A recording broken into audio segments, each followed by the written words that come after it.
به شعبه وزارت کارهای داخله در شهر کولو با عریضه مرد 48 ساله ساکن شهر مذکور مراجعت نموده است که 9 مارس سال 2022 شخص نامعلوم با راه پنهانی از حوله استقامتیش یک سر چاروای کلان شاخدار را دزدیده از جای حادثه غیب شده است.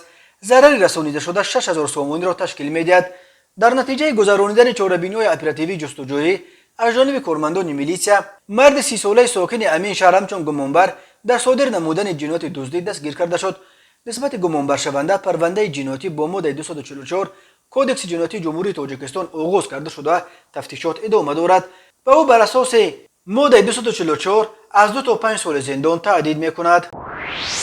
به شعبه وزارت کارهای داخله در ناحیه سینا با عریضه جوان 24 ساله ساکن پایتخت مراجعت نموده است که 21 فوریه سال 2020 مرد 31 ساله ساکن شهر دوشنبه با راه فریب به باوریش درآمده از او 35000 سومانی گرفته تا حال مبلغش را برنگردانیده است.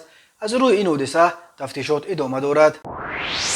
27 اپریل سال روان وزیر کارهای داخلی جنرال پلکوونیک میلیسیا رحیمزاده رمضان به زمین‌های خواجگی یاری رسان وزارت کارهای داخلی شهر ایسار تشریف آورد. وزیر کارهای داخلی از نیالوهای و درختان میوه دهنده، کارتوشک، کرم و دیگر نمود زراعت‌های کشت کرده شده دیده نمود. همزمان به مسئولان خواجگی یاری رسان برای نقض نگهبانی نمودن درختان، زراعت‌های پولیزی و جمع‌آوری آنها دستور و سپارش داد. مسئولین خواجگی یاری رسان نقشه دارند حاصل امساله را به طرف جمع‌آوری نموده ساختارهای دخلدار مقامات کارهای داخلی را سر وقت با محصولات تر و تازه تامین نمایند.